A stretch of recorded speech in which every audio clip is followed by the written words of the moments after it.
신명기 33장 29절 한 절인데 제가 대표로 봉독하겠습니다. 이스라엘이여 너는 행복한 사람이로다. 여호와의 구원을 너같이 얻은 백성이 누구냐? 그는 너를 돕는 방패시오 내 영광의 칼이시로다. 내 대적이 내게 복종하리니 내가 그들의 높은 곳을 밟으리로다. 아멘. 이제 목사님 나오셔서 이스라엘이여 너는 행복자로다 라는 제목으로 말씀 선포하실 때 큰 은혜 받으시기 바랍니다.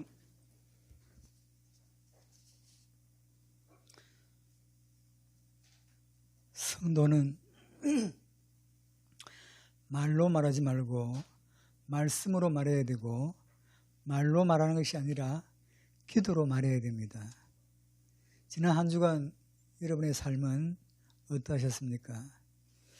오늘 읽은 신명기 33장 29절 읽었는데, 광야 마지막 여정 가운데 죽음을 앞둔 가운데 마지막 설교를 하는 것이 신명기입니다. 신명기서 전체를, 광야 이스라엘 백성 전체를 향한 모세의 마지막 설교를 하는데, 그 마지막 설교 가운데 마지막으로 선포된 말씀이 바로 29절 이스라엘이여 너는 행복한 자로다입니다. 이해가 되십니까? 모세가 지금 행복한 사람들이라고 했던 이 사람들은 지금 광야에서 방황 아닌 방황의 삶을 살아가고 있는 사람들입니다. 살림살이도 없이 결혼하고 먼지 속에서 자녀를 길러야 하며 내일의 기약이 없는 광야, 그 척박한 땅에서 하루하루 어쩌면 죽지 못해 삶을 살아가는 저들일진데, 그런 백성들을 향해서 모세는 너희는 정말 행복한 사람들이란다 하며 설교를 마무리하고 있는 것입니다. 여러분이 보시기에 광야에 사는 저들의 삶이 정말 모세의 선포대로 행복해 보이십니까?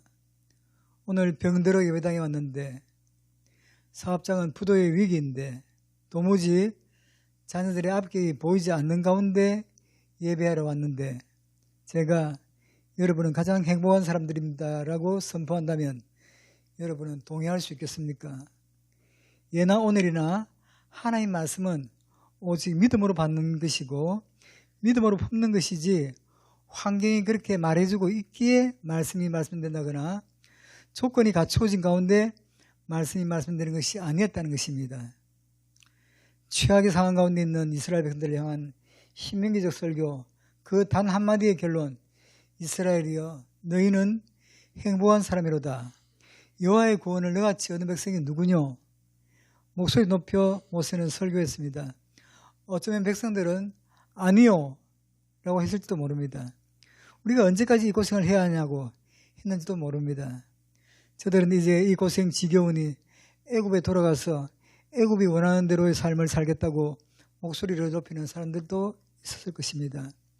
말씀대로 살면 뭐하냐고 목소리 높이는 저들에게 모세는 눈물로 너희는 행복한 사람들이란다 말하고 있습니다. 모세는 도대체 어떤 시각을 가지고 있기에 처절한 삶을 살아내고 있는 저들에게 행복한 사람이라고 말을 할 수 있었을까요? 사실 우리는 불쌍한 사람들인데, 가난한 사람들인데, 고통 중에 있는 사람들인데 도대체 무슨 근거로, 무슨 시각으로 저들을 보기에 저들을 행복한 사람이라 선포할 수 있었을까? 결론으로 말씀드리면 세상이 이해할 수 없는 영적 시각, 그리고 영혼을 품는 시각이 아니면 과연 저들을 보면서 행복하다고 말할 수 있을까? 여러분의 오늘의 삶은, 그 모습은 어떠하십니까? 행복은 선택의 문제가 아니라 사람이 살아가면서 누려야 할 가장 근원적인 갈망입니다. 행복하고 싶고 행복해야 한다는 것이요, 그리고 그 행복을 위해서 모든 것을 쏟아붓는 거죠.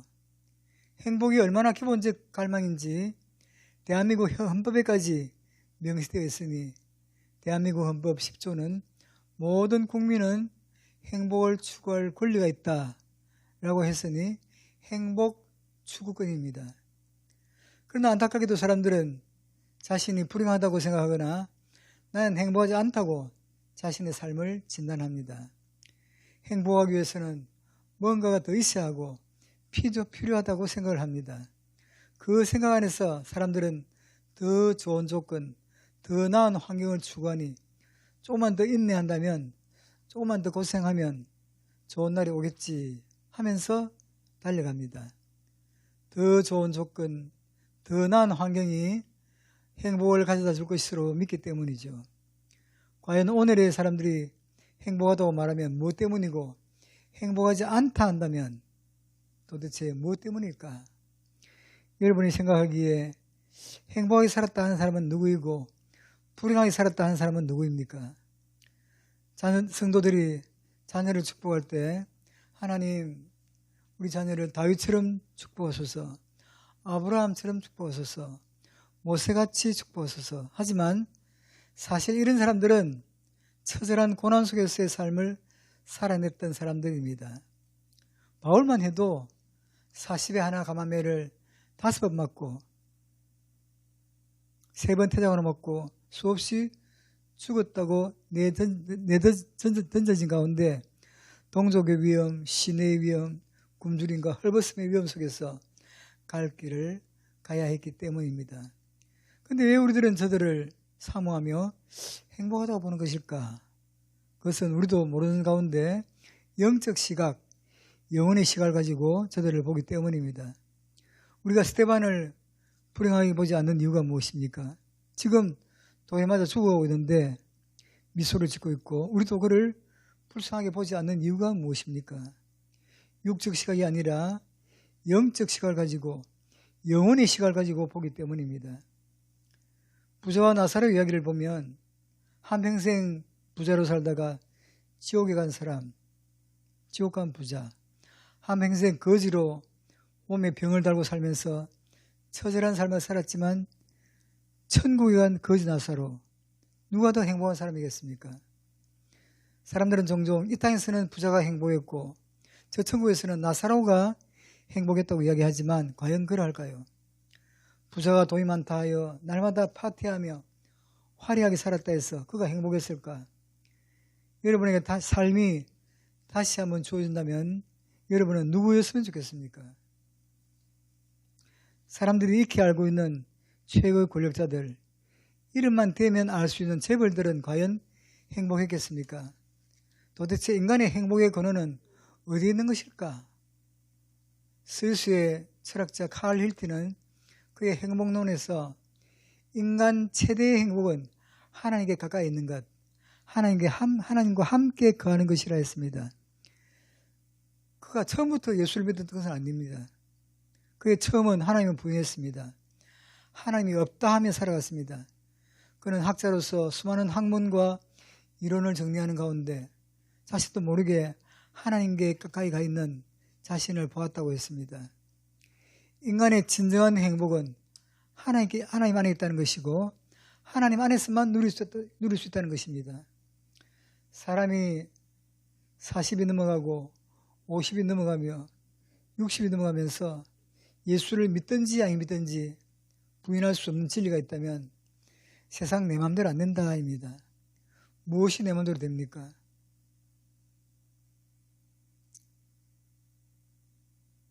우선 내 마음대로 된다 하여 영원히 모든 것이 내 마음대로 되는 것일까?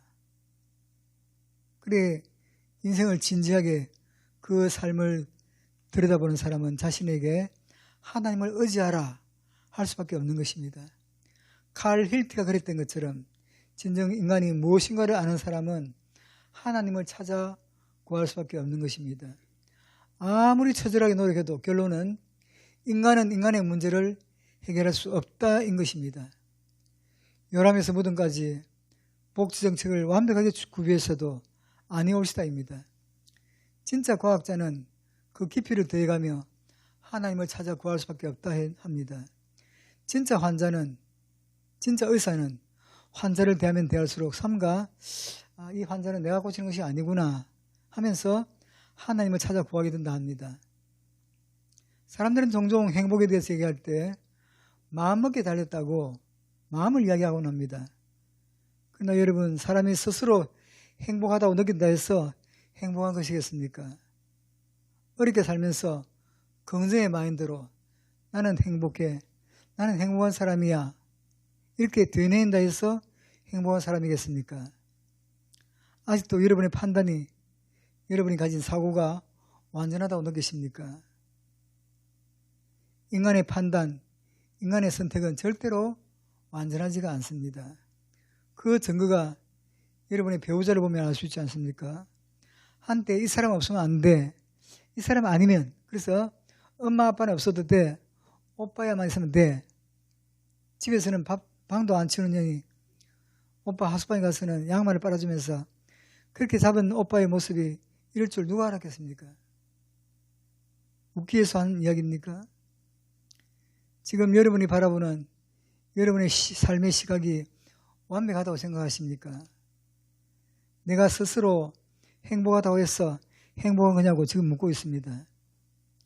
자신을 잃어버린 채 자신의 삶을 살고 있는 치매 노인의 삶은 천국이라고 합니다. 그런데 그 치매 노인을 돌봐야 하는 가족에게는 지옥입니다. 그 치매 노인이 한쪽 구석에서 어린아이가 쓴 행복한 미소를 짓고 있다 하여 그를 행복하다 하시겠습니까? 정신줄 놓아버리고 술에 취하여 남의 대문 앞에 누워서 그 어디는 하늘나라 노래한다 해서 행복하다 하시겠습니까? 해마다 지구촌 여러 나라에 행복지수를 발표하고 있는데 언제나 그 1위는 저 부탄이라는 나라입니다.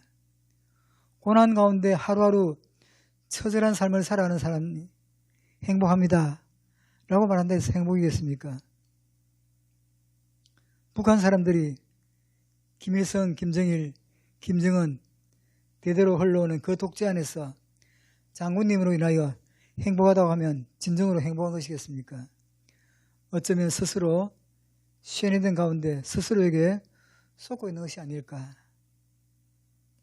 행복의 근원이 하나님에게 있다고 지금 말씀드리고 있습니다. 행복의 근원이 육이 아니라 영적에 있는 것이라고. 행복의 근원은 누가 뭐라 해도 땅에 있는 것이 아니라 하늘에 있는 것이라고 강조해서 말씀드리는 것입니다.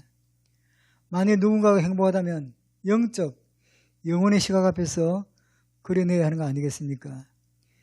우리가 요한계시록에 나오는 라오디게아 교회를 보면 라오디게아 교회는 스스로 행복하다 했지만 영혼의 시각으로 보시는 주님의 눈에는 어땠습니까? 계시록 3장 1절에 17절에 보면 저들은 세상 사람들이 부러워할 만큼 다 가졌습니다. 부자요 부족한 것이 없었습니다. 그런데 너희는 헐벗고 굶주린 자라 했으니 부족한 것이 없다 해서 부족한 것이 없었겠습니까? 저들은 얼마나 부유한지 어느 날부터인가 하나님이 없이도 되는 사람들이 되고 말았습니다. 하나님이 없어져도 하나님과 멀어져도 전혀 상관이 없었습니다.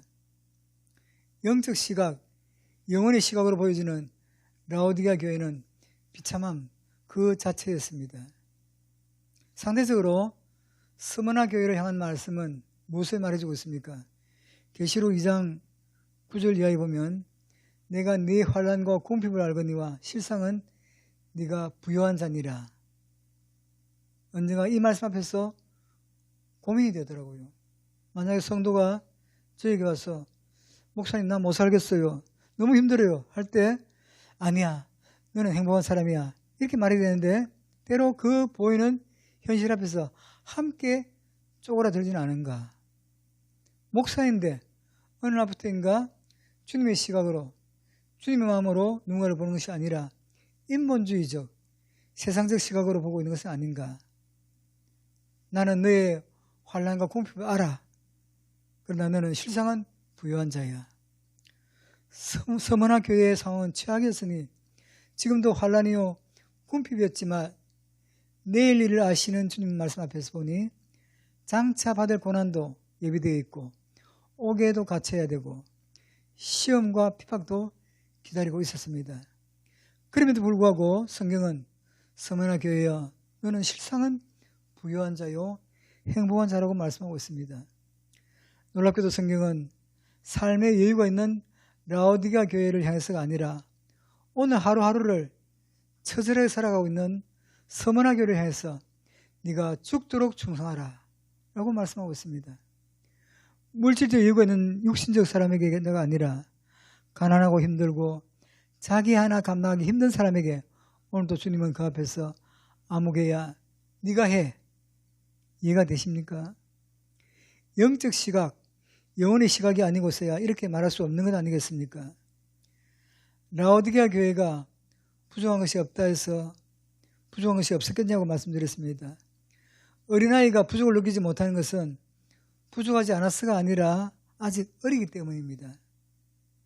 오늘 우리가 세상에서 아무리 많은 것을 가졌다 해도 진짜 그 인격 안에서 성숙한 사람으로 영적 눈이 열리면 하나님이 필요한 존재로 서게 되는 것 아닐까. 사람이 육적으로는 모든 것을 다 소유했지만 영적 축복을 소유하지 못했다면 그들이 말하는 행복은 행복일까요? 사람이 오늘은 지옥 간 부자처럼 만 가지를 소유하여 행복을 누리고 있지만 죄와 사망에서 자유하여 천국을 소유하지 못했다면, 영혼을 소유하지 못했다면 그것이 행복일까? 아무리 자신이 행복하다고 말해도 행복이 아닐 수 있어요. 진정한 행복은 하나님께로부터 와요. 이 사실을 아는 시편 기자는 시편 73편 28절에서 하나님을 가까이 함이 내게 복이라. 야고보 사도는 야고보 4장 8절에서 하나님을 가까이 하라. 그러면 너희를 가까이 하시리라. 아멘 합시다. 하나님만이 참 행복의 근원이십니다. 인간 스스로는 절대로 행복을 만들어낼 수 없어요. 인간이 나는 행복해 하며 스스로 행복을 만들어낼 수는 있지만 그것이 진정한 행복은 아니다. 왜? 영혼이 있으니 말입니다. 이런 예를 들어서 그 시간대 돼지우리 안에서 돼지가 배 터지게 먹고 꿀꿀꿀 누워서 만족한 표정을 짓는다 해서 행복이었습니까?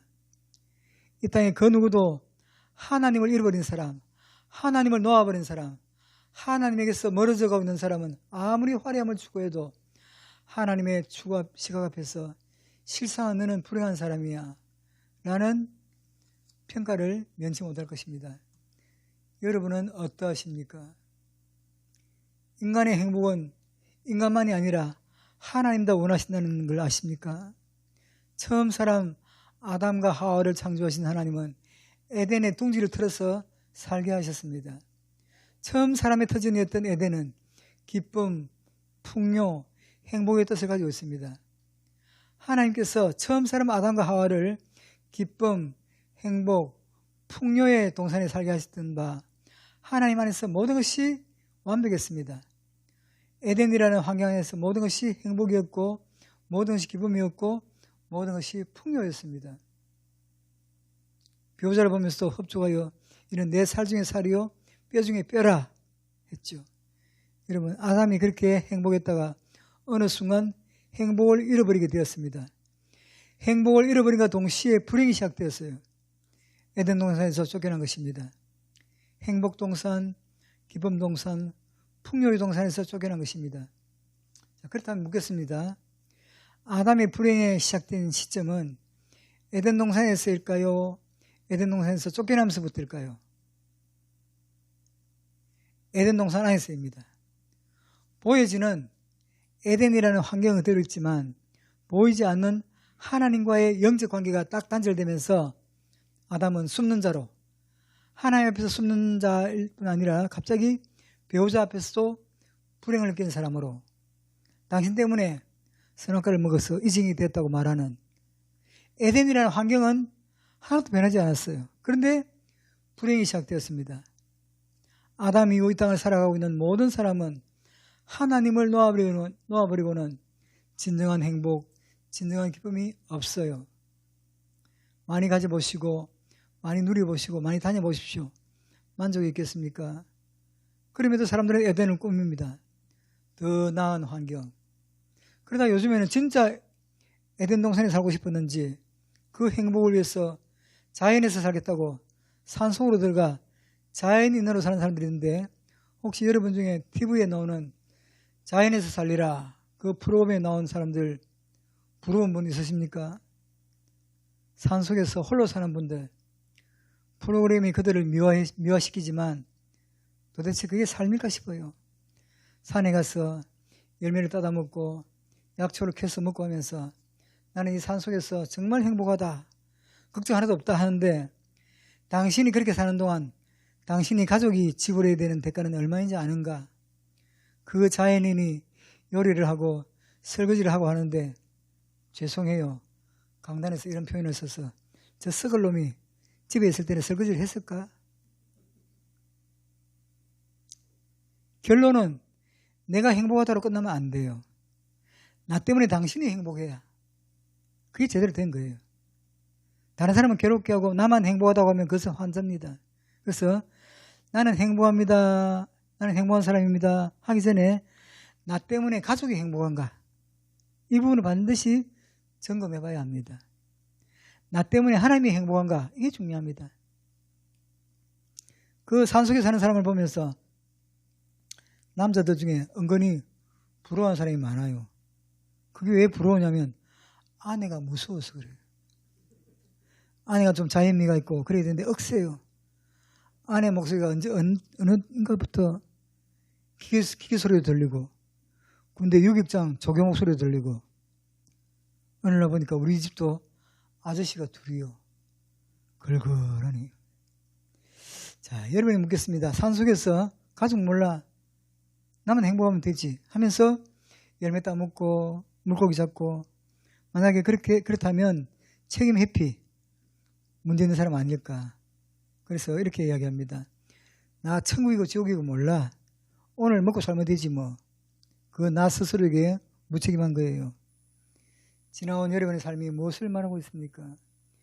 지난날 여러분의 삶이 하나님을 부인했다면 똑똑해서 부인한 것이 아니에요. 어리석고 어거지여서 목청을 높인 거죠. 인생을 깊이 생각하면 결국 하나님 앞에 겸손해질 수밖에 없는 게 아닐까. 사춘기 아이들이 제 맘대로 하려고 해요. 그러나 이미 인생을 살아본 부모는 그들과 싸워요. 왜? 그렇게 살다가 너희 미래는 없단다. 그것을 알기에 하나님이 영혼의 시각을 가지고 오늘 우리의 삶을 말해요. 너 행복하니? 자신의 판단을 믿으시겠습니까? 그 판단이 완벽하지 않다는 것을 우리가 더 잘합니다. 조금만 내려와 보십시오. 어떤 신혼부부가 사랑해서 결혼했지만 이내 맞지 않다는 것을 알았습니다. 날마다 티격태격 싸움이 그치지 않았습니다. 그러다가 결심했습니다. 우리 그만 헤어져 살자. 또 하나, 우리가 처음 만날 때 좋은 마음으로 사랑으로 만났으니 헤어질 때도 좋은 마음으로 헤어지자. 결론 내리고 집에 있는 모든 재산과 재물을 다 반절씩 나누기로 하고 목록을 작성하는데 문제가 생겼습니다. 아이가 셋인데 누가 둘을 데리고 가면 누가 하나를 데리고 갈 것인가? 이 부분은 부부가 다 욕심을 냈습니다. 서로가 내가 둘 데려가야 된다고. 이게 부모입니다. 원래는 안 그랬는데 말세가 되면 부모가 자식을 버립니다. 지금 이 세대입니다.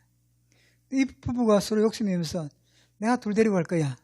그러다가 우리끼리로는 결론 낼 수 없으니 교회 목사님과 상의를 하자. 목사님 찾아가서 자초지종을 다 이야기했더니 목사님이 그 이야기를 듣고 내가 잠시 기도하면 해결 방법이 나올 것 같은데 내가 시키는 대로 하겠습니까? 이들이 올 때 목사님 말씀대로 결론 내기로 하고 왔던 바 예, 그렇게 하겠습니다. 목사님이 잠시 기도하고 이렇게 이야기합니다.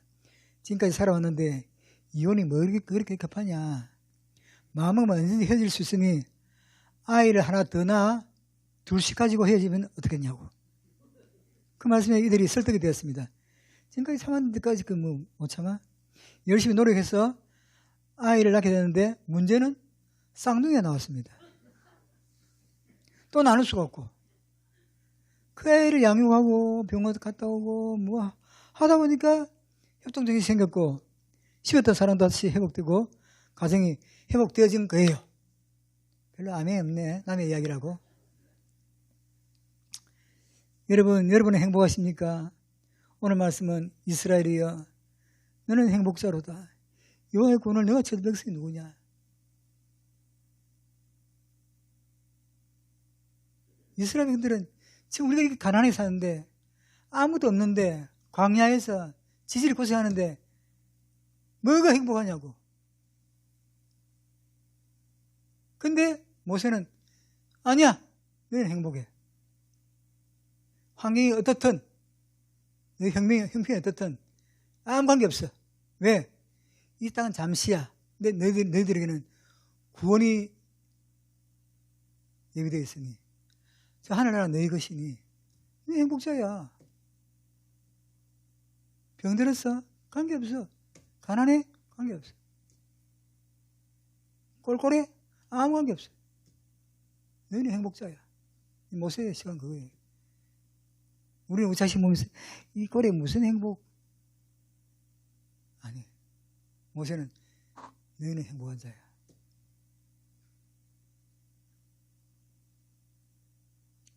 왜? 여호와의 구원을 너같이 얻은 백성이 누구냐? 세상에 어디 있어? 여기 이스라엘은 국가적 개념의 이스라엘 말하는 게 아닙니다. 구원의 은혜를 입은 죄와 사망의 문제를 해결받은 영적 이스라엘을 말하고 있어요. 그 안에 우리도 다 포함되어 있습니다. 아멘. 그 앞에 있는 26절에 이렇게 말합니다. 여수르니여 하나님과 같은 이가 없도다. 여기 여수르라는 말은 나의 어려운 자여.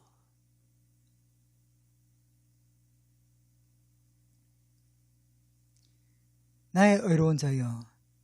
여수르니라는 말은 하나님께서 자기 백성을 향해서 부르는 최고의 호칭입니다. 나의 어려운 자, 구원의 백성이여, 죄와 사망의 문제를 해결한 받은 내 백성이여, 하나님의 백성을 향한 최고의 호칭입니다. 참된 행복한 자는 바로 죄와 사망의 문제를 해결한 받은 사람입니다. 오늘 잘 먹고 잘 사는 사람이 아니라 죄와 사망의 문제를 해결한 받은 그 사람이야말로 주님 보실 때 참된 행복자라는 것입니다. 이스라엘을 여수르니여 너희는 행복한 자로다. 영적 시각 가지고 영혼의 시각을 가지고 볼 때입니다. 이 시각이 라오디게아 교회보다 서머나 교회를, 부자보다 거지 나사로를 행복자로 보는 거죠. 세상의 평가보다는 하나님의 평가이니 세상적 시각이 아닌 하나님의 시각으로 보기에 그렇습니다. 참 믿음의 사람은 세상의 시각에 흔들리지 않아요. 오직 말씀이 그러하다면 그러한 것입니다. 아멘 합시다. 아무개야 너는 행복자로다. 질병을 앓고 있다, 사업이 부진하든 환경이 아무리 꼬여 있어도 말씀이 우리를 행복자라고 하면 여기에 아멘 해야 하는 것입니다. 말씀 앞에서 환경의 것을 거부해도, 내 몸의 질병의 것을 거부해도 아무개야 너는 행복한 자다 하면 다 내려놓고 아멘하며 그 말씀을 수용해야 하는 건 아닌가. 참 이스라엘 여수른 된 자는 나는 여호와 보시기에 존귀한 자라.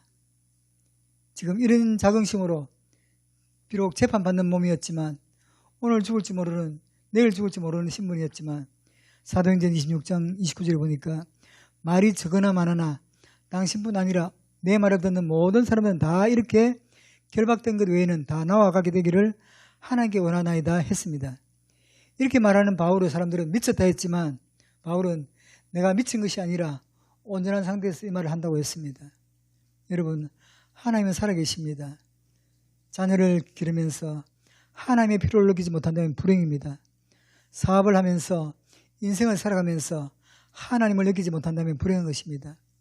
오늘 또 내 삶이 처절하지만 하나님이 없으면 안 돼요.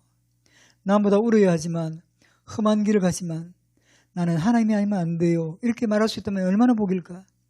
이 풍랑이 인하여서 더 빨리 갑니다. 풍랑이 있지만 그 풍랑 너머에 계시는 주님 본다면 이것도 축복 아닐까. 내 환경은 아니라 해도 내 안에서 너는 행복한 사람이야, 이렇게 정리하고 살아갈 수 있다면 얼마나 좋을까. 행복자들은 가지고 있는 확신이 있으니 구원의 확신, 성령의 인도하심의 확신이 있고 성령의 보호하심의 확신이 나중에 승리자로 우뚝 설 것이라는 확신이 있으니 나는 감사로 내 삶을 살아내야 한다. 감사로. 여러분의 은혜에, 표정에, 생각에 감사가 있으십니까? 서머나 교회를 향해서 네가 죽도록 충성해라 하실 때 그 충성의 요구는 우리가 생각하는 충성이 아니라 지켜내고 이겨내라는 것입니다. 오늘 내가 예수 믿으면서 큰일 한번 못하고 오늘 믿음 지키는 것이 비참해 보이지만 이것 자체를 존귀하게 보시는 주님이 내가 너를 안다 하십니다. 탈무드에 이런 말이 있어요. 세상에서 가장 현명한 사람은 모든 사람에게 모든 환경에서 배우는 사람이다. 이 세상에서 가장 강한 사람은 자기를 이겨내는 사람이다. 이 세상에서 가장 부자는 범사에 감사하면서 살아가는 사람이다. 여러분, 세상이 뭐라 해도 우리 모두는 행복한 사람입니다. 아멘이죠? 세상이 뭐라 해도 행복한 사람으로 오래 남은 시간들을 살아가시기를 축원합니다. 하나님 감사합니다. 추수감사절을 앞두고 나는 어떤 마음으로 살아가려 하는지를 생각했습니다. 영적 이스라엘 백성된 우리는 환경이 어떠하든 내가 처해 있는 형편이 어떠하든지 구원받은 백성으로서 하나님이 우리를 행복자라고 할 때 아멘으로서 구원받은 백성다운 삶을 살아가는 저희들이 되게 해주시옵소서. 세상이 뭐라 하더라도 우리는 하나님의 자녀요 하나님 나라를 소유한 하나님 백성다운 자태를 잃지 않는 저희들이 되게 해 주옵소서. 예수님의 이름으로 기도드리옵나이다. 아멘.